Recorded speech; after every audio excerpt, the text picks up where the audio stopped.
This is the Fight for Your Health, the show that teaches you how to master the fine art of living your life on purpose and have a longer, healthier, and happier life through the martial arts lifestyle. The show is hosted by Professor Buitron and his co-host, Grand Master Richard Hackworth. These two experts have combined their efforts and are on a mission to make the world a safer, healthier, and happier place through the martial arts lifestyle. Now, to tell it like it is, here are your... Hello and welcome to the Fight for Your Health TV show. It's that time of the week that you've all been waiting for with Professor Buitron. I am your lovely and talented and extremely modest co-host, Richard Hackworth. And today we have a very special guest, Robert Parham. Hey, thanks for having me. Have you been? Well, number one, I wish both of you well this new year and everybody out there watching. You know, let's have a successful, safe, and healthy new year. Ah, yes. No, yes, let's get yes, away same. from the fear. But let's start off with Robert. Let's touch base a little bit on fighting and getting fit and so on and so forth, because there's a lot of concerns out there with being in the ring, fighting in the ring, making weight, and what are some good, you know, I can say recipes, because everywhere there's a little bit different, you know, methods of training. I can tell you what worked for me. What worked for me was good old-fashioned training. Good old-fashioned training. Because contact sports such as boxing and MMA, et cetera, and so forth, you don't play those sports. You know, you can really get hurt. So it's something, first of all, it's the mental aspect that you got to take it seriously. You know, you got to take it seriously. Just because you step in the ring doesn't mean you're going to come out the same. So having said that, people should take their training seriously. It took just one time for me not to take my training seriously. And I felt the consequences physically. I didn't get hurt or anything, but I knew that I had no business in the ring because I wasn't prepared. So running for endurance, sparring a lot, watching what you eat to make weight. And it shouldn't be something like, oh, I got to cut 20 pounds in 2 weeks. Well, if you got to cut 20 pounds in 2 weeks, you shouldn't be fighting. It should take you 6 to 8 weeks to cut 20 pounds. You know, all this last minute, I got to watch my tongue. all this last minute stuff, all the injectables and drugs that people take to make weight, to put on bulk, as I said, that's no good, because 20 years from now, what is that going to do to your health when you stop fighting? What is that going to do to your kidneys? What is that going to do to your liver, et cetera, and so forth? So I'm all about the natural way to go. Absolutely. Being in the ring as well, and it was always off. It was always 8 weeks to prepare for a bout. That's the way I was always taught. 6 weeks training, but you had 8 weeks to understand that you're going to be fighting. They're scheduled bouts. And you have 6 weeks to cut down for you to be at your peak. And that's when you go into the ring. And what I'm seeing now, and that's what we were talking before, is that I'm seeing a lot of young coaches, what I call young coaches, not by age, but a lot of people jumping into the ring and saying, I can teach you boxing or kickboxing or MMA or sabat or what have you. And they themselves don't have the basics or the know-how. They haven't done that fellowship. They haven't apprenticed long enough. And by doing that, they get caught up in, how can I say, a type of fantasy world that's out there. And so they kind of just assume anything that's viable or not viable, right? And the first thing that happens is people get injured. So number one, for those guys out there, start hitting some of the school. If you're really going to take this seriously and you want to be a second, a cornerman, and you've got a coach, and you're going to have fighters underneath you, I would suggest you start going to the oldest school that's there, the oldest gym in your area, and start hanging around with the one that's been taking people out to the ring for longest, and start doing a little apprenticeship with them. Go several times for you to learn, because there's a lot of things in there. It's just not overnight. Right, right. I also think that some of that responsibility lies on the state athletic commissions. So I'm just saying, instead of saying, hey, I'm a coach, I'm a manager, I'm a trainer, and they give you a license, there should be some kind of regimen, some kind of testing to test the knowledge, or some kind of simulation test to test the knowledge of the trainers and coaches, because, I love contact sports. We love looking at them, but people are sacrificing their sweat and their blood out there for our entertainment. So the State Athletic Commission, who regulates all of these sports, I think some of the responsibility lies on them as well. I'm in full agreement with you, because it takes just money for you to become a coach or a second, and it just become a manager as well. And in boxing, I'm going to put everything in boxing, because everything kind of follows through boxing. Okay. Regardless if any of the other combative sports. Boxing's have been around here for a long, long time. Mm-hmm. You have schools, you have gyms that have been around for a couple of decades now. And those are what were they doing? What's keeping them alive? Because they're doing things correctly. They're doing things positively. All in agreement for folks. We had a dream. We were young as well, and we always wanted to teach martial arts and go that route and what have you. And I'm all fine for that. For you to become an instructor of martial arts, let's do it. But the apprenticeship underneath it has to be done, and because you're putting people's lives on the risk. And I had an old boxing referee tell me, when you're a coach, Paul, remember this rule. Don't worry about not throwing in the towel, but remember this: when in doubt, you stop the bout. And your ego should stay in a shoebox in your home closet. Don't let your ego hurt the boxer. And I go, yeah, you're right. Those were the best words that I ever heard from somebody. That's so true, and I'm going to stick to boxing as well. The people who brought the knowledge to the sport, the George Bentons, the Neil Griffith, the Freddie Roaches, all of those people who had that knowledge, and I'm missing a lot of people, are gone, except Freddie Roach is still around, but you get to the gist of what I'm saying. They're gone, and they hadn't had the opportunity to pass that knowledge on, because, as you said, people should apprentice, but they didn't have apprentices. They trained some fighters. I mean, Eddie Futch, you had Riddick Bowe, and Riddick was a dynamic talent, but he's very undisciplined. So, and look at him now. He's not the same person he was when he was fighting. Absolutely. And he didn't really apprentice under Eddie Futch, because he didn't learn everything Eddie Futch. So he's not one who can pass knowledge on to someone else and be successful, and have that person be successful. So the apprenticeship, I totally agree with you, it's totally missing. And because of that, a lot of knowledge is getting lost, and because the knowledge is getting lost, people getting hurt. Absolutely. And I can speak of my own experiences, because in Savat, I grew up with that. You grew up with the apprenticeship. You have to not only do an apprenticeship in the ring, you have to be an apprenticeship at the school, and so on and so forth. So there's a lot of different avenues for that. Right. And that's what's lacking in a lot of the combative sports now.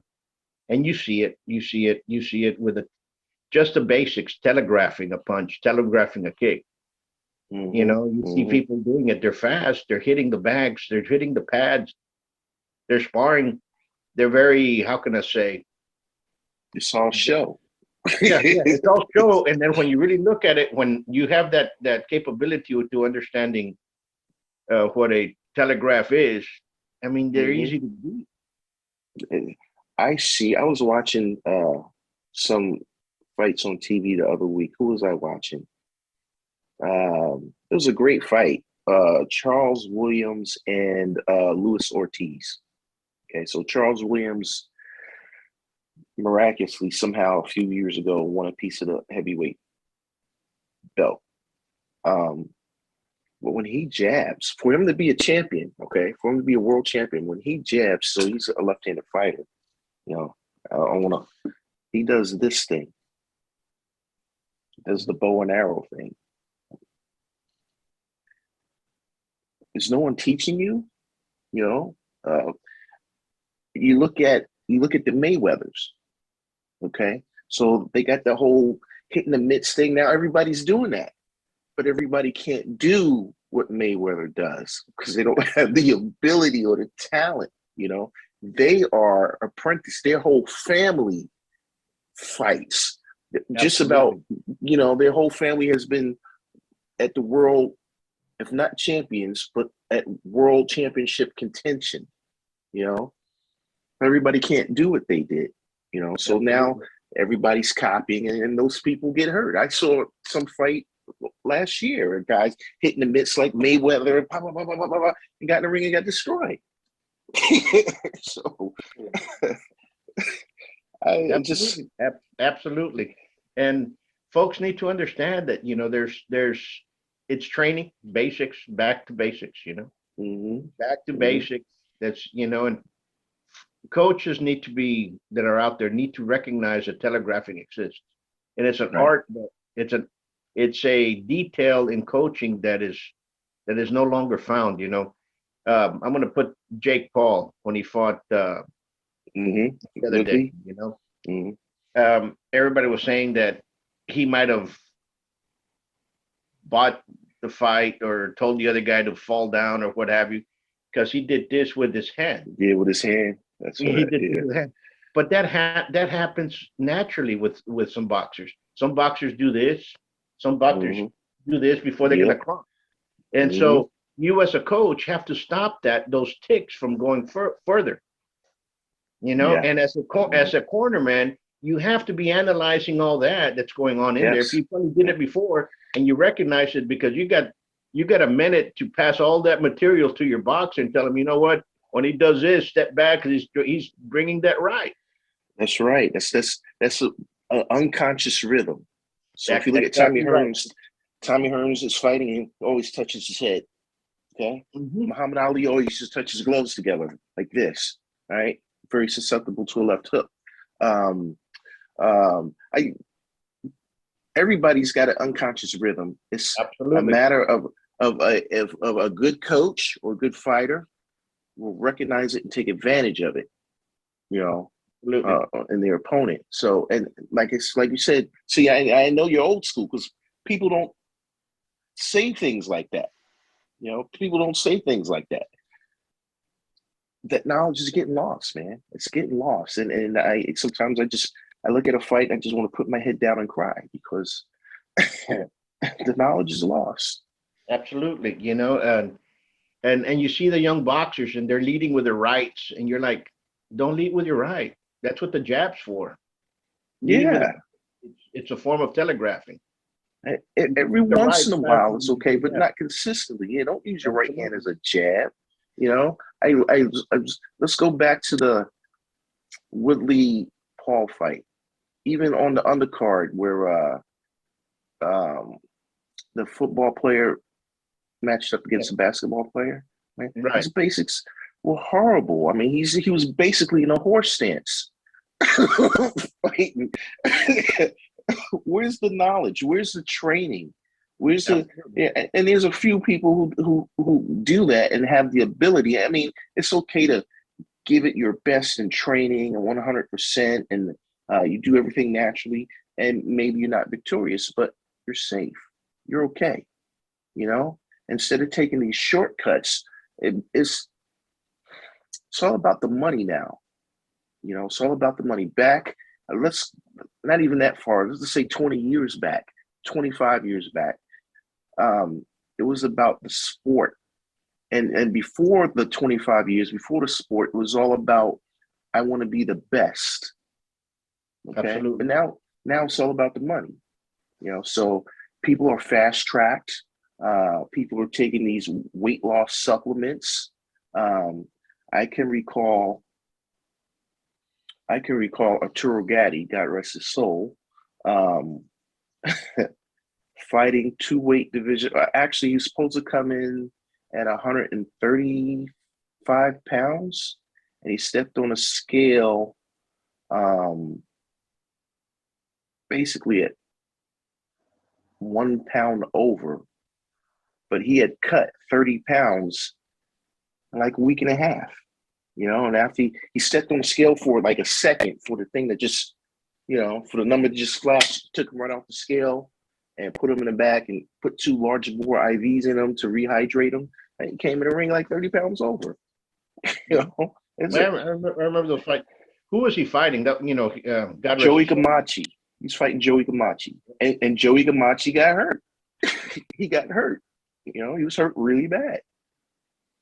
It's because people don't take the discipline of the sport seriously.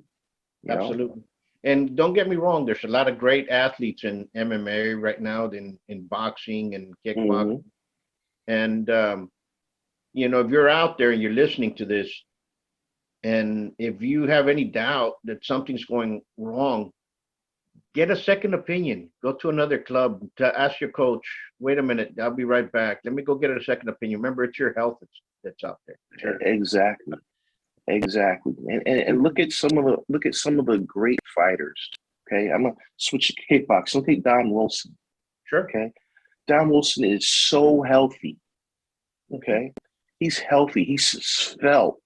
He's got all of his faculties. He's had over 70-something fights. Yeah. What did he do right? Right. He trained right. He trained right. So people who have laid the path before us, back to boxing, look at Larry Holmes, look at Sugar Ray Leonard, these guys trained properly. These guys, and they have their faculties. And it's unfortunate that some of them don't pass on the knowledge as coaches. I think that Larry Holmes would make an excellent boxing coach. I think that Sugar Ray Leonard could make an excellent boxing coach. But these guys who have been in the ring before us, who have fought those wars, and who have gotten the knowledge from the Angelo Dundees, et cetera, and so forth, should be able to pass it on. Absolutely. I agree with you. And some of them making a comeback. Some of them, you see some of the proteges from Curtis Koch, Cobra. What's his name? I just went blank, from Dallas. He was going to the Olympics. He's what's his name? He was from Dallas. He has a boxing gym now. Donald Curry. Yeah, him and his brother. Did he have a brother that fought Bruce? Yes. Donald Bruce. Yeah. Great people. Great crew. Sometimes we used to spar back then, because you remember at that one time I was still in the ring back then. So yeah, they'll help us and they'll help me out, because there was no survive. There was nobody around, So I was the only one there, so I had to go get it anywhere I could, So whatever it takes, man. Whatever it takes to elevate. Whatever it takes naturally to elevate your level and your skill. Hey, absolutely. I'm all for it. Absolutely. And there's some great fighters out there. Texas had some good. California had some great ones. Troy Dorsey's still alive and kicking, and he's doing great. And that's how can I say, it's a joy to see when you see people like that teaching. Yes. Don Wilson out there as well. I know Rufus has a crew up in the middle Northwest. I don't know whether he's in Indiana or Wisconsin, but he's in one of those. I thought they were in Oklahoma. I thought. I could be wrong. Well, Rufus, Yeah, I could be I, wrong. I think he was more Wisconsin, Well, Wisconsin. Okay. Milwaukee or something around that way. Well, up near, and they're not in Chicago area, but they're up in those three states up there. Okay. Up where it's cold. But it's great, and we and I say this we because all the martial arts are kind of tending to flavor that, they have to stay Right. alive, and a lot of them all of a sudden now become MMA coaches.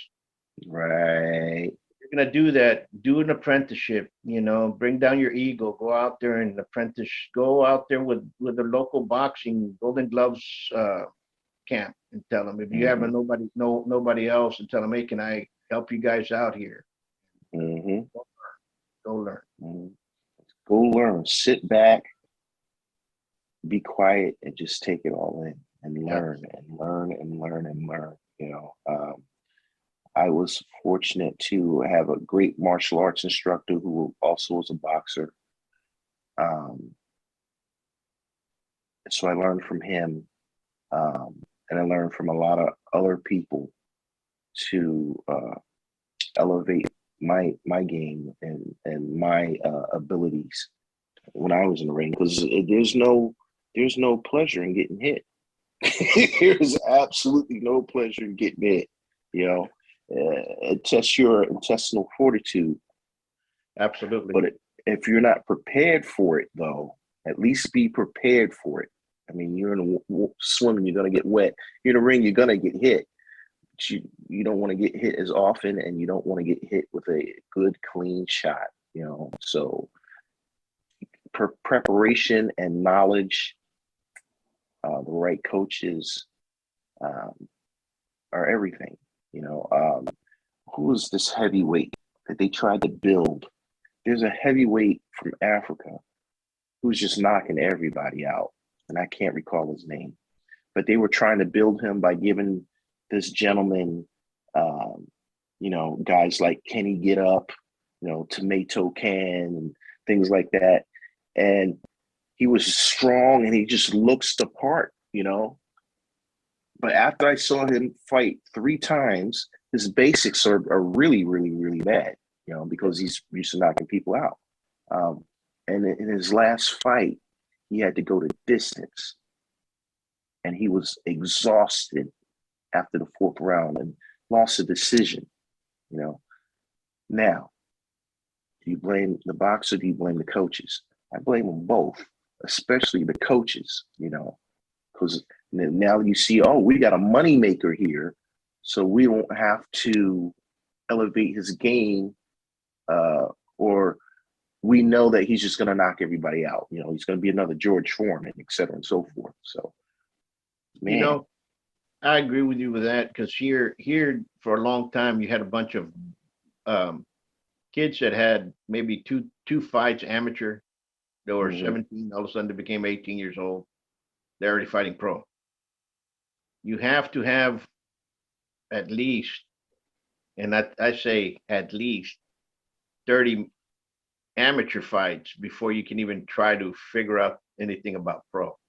Yeah. Because you get some of these kids like the Golden Boy, Oscar De La Hoya. I mean, he had 100+ amateur fights before he even went. You had Mosley, the same thing. You go in Savant, all the world champions had 100+ amateur fights before they were world champions. Exactly, man. That's another apprenticeship. Yeah. That's an apprenticeship in there. That's your ring savvy in there. That's what you know. And if you don't have that, you can be, but then when you go meet somebody that's of that caliber, you're going to see it right away. Yeah. Sparring is one thing, fighting is another. Some people say, there's no difference. Yeah, there's a big difference between sparring and fighting. First of all, you got the big 16-ounce gloves on. Okay. Your intention in sparring is basically to work on your technique, not to win, but to work on your technique. You can be a little more lazy in sparring because you don't feel as threatened. Your coach will say, stop. Come here. Let me show you in the middle of the round. Things like that. And then in fighting is the total opposite.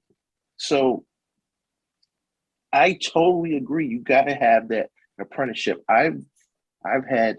Mm, mm, I gotta count this in my head. For 63, 67 amateur fights, before I stepped into the professional circuit. Absolutely. Yeah, like that. And I've been in the ring with a few notables. I've been in the ring with Frankie Lyles as an amateur. I've been in the ring with Roy Jones as an amateur. I've been in the ring with oh gee, what's his name? He was an Olympic hopeful. I can't get his name. It escapes me right now.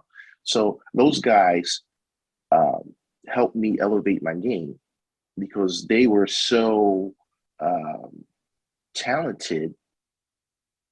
You learn, you know, and the coaches learn, Absolutely.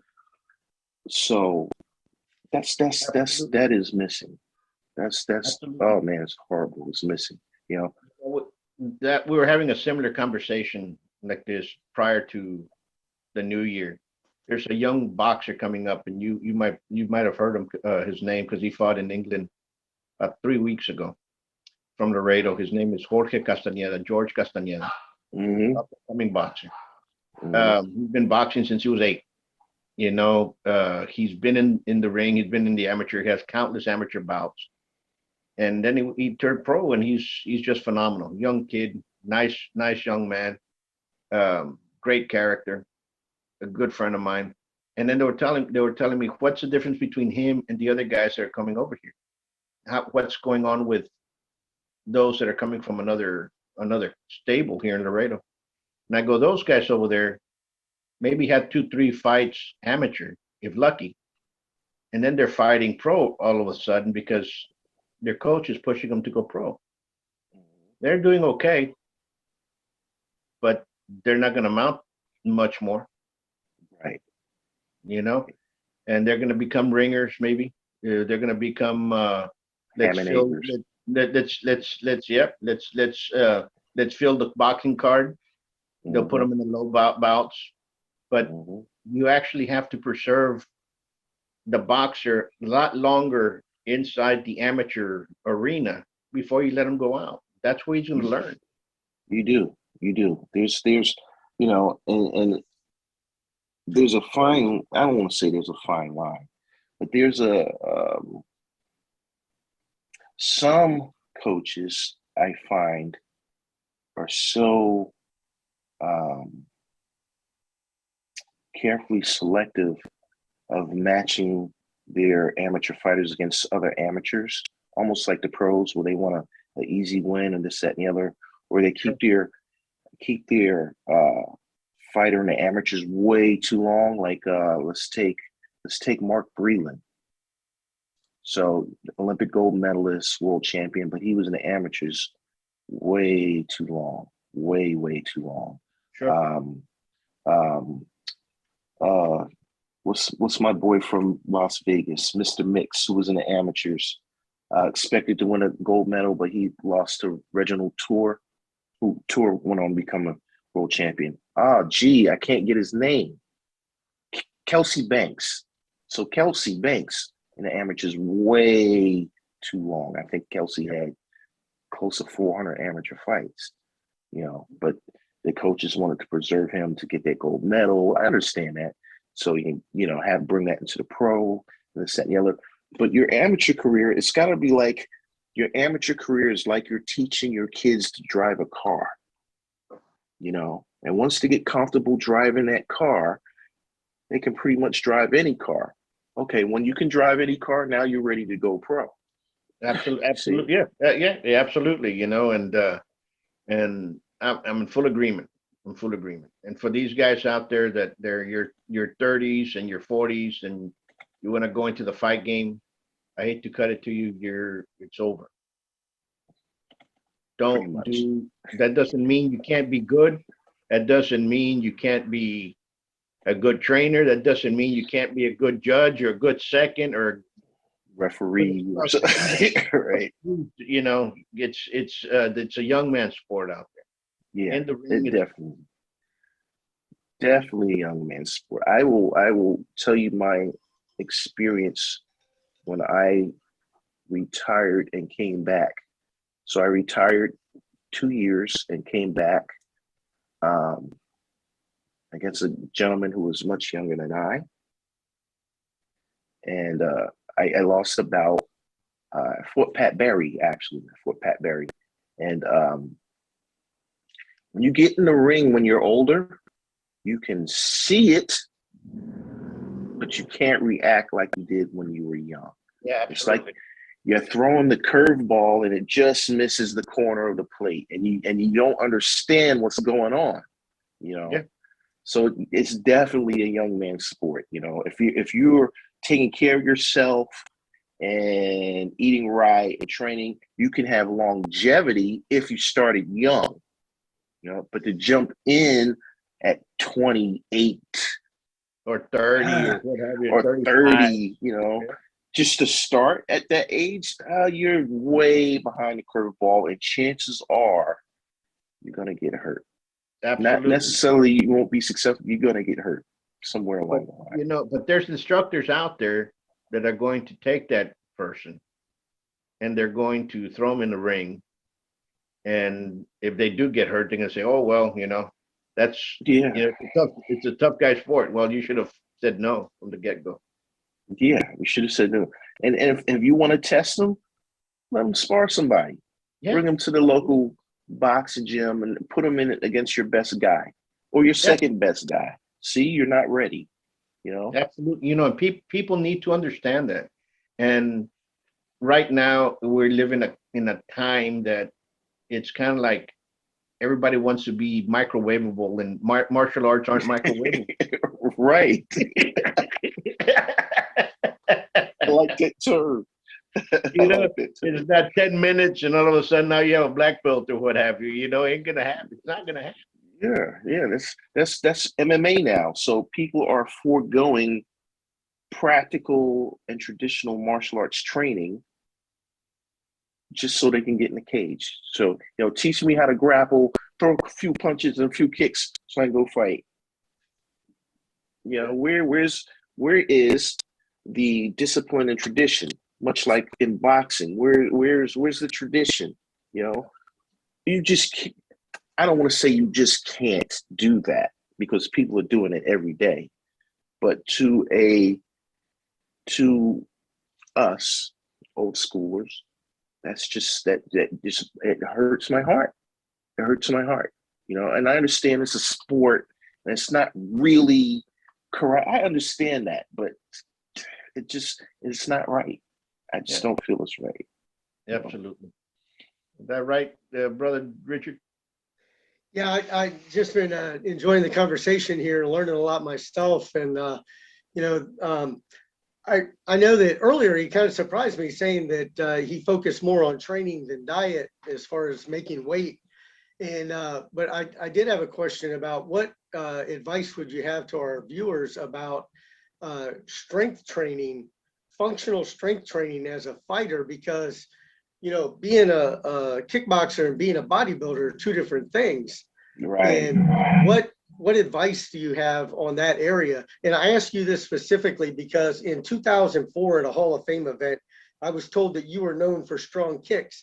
And as a matter of fact, the guy that made the comment said, if Robert Parham kicks somebody and they don't fall down, you need to run around behind them to see what they're leaning up against. So I want you to share some of those trade secrets on developing powerful kicks and strikes. Well, I can tell you what worked for me. So I was not big on lifting heavy weights. I would lift light weights with many repetitions. So instead of, you know, trying to bench 200 pounds, I would bench 20 pounds for a round, a whole 2 or 3 minutes, you know, with a 1 minute break. The kicks I developed, my leg strength came from isometric training. So I would get up, chamber my leg, and throw out a kick as slow as I could and hold it out for the same amount that it took me to execute it. and the same amount of time to bring it back. And I would do that for a round, So everything would be natural. And my training basically was resistance based, Yep. But the most important of it all at the end of the day was cardio. So that's what worked for me. Absolutely. I appreciate the advice. And as we wrap things up, do you have a website or a Facebook page that you want to promote to our viewers? Or maybe to drop a few comments about a upcoming movie or something that you'd like to share? Sure. So you can reach anybody. You can reach me on Facebook. My personal page is Robert.Parham. And I have a fan page on Facebook, Robert Parham fan page. I have an upcoming movie that'll be out in the third quarter of this year called Mad as Hell. Stars myself, Cinda Williams. You might remember her from Spike Lee's movie Mo Better Blues, and the original G-Man of hip hop. You might remember him from the Sugar Hill Family and Rob Bass and Easy Rock. So we have a great film coming out. It's crushing the film festival circuit. I implore you guys to support it when it comes out. Absolutely. Are the DVDs available yet? The DVDs are not available yet. They won't be, and nothing will be available. I just was talking to the distributor yesterday until the third quarter. So as soon as the third quarter hits, everything for that film will be available. Absolutely. I'm looking forward to it. Thank you. And we'll do it again right before you premiere it. We'll come out there and we'll talk about it and talk about that part of the martial arts, because martial arts has taken you from champion now filmmaker. There's a lot of opportunity. Others have gone to different locations, have gone into protection. Others became police officers. Others became just good old citizens in society. So I think that type of healthy attributes that come out of the martial arts and pugilism is what's needed for people to know that, hey, we're not just thugs in the street. You know what I'm saying? Like, right. We're not just beating each other up.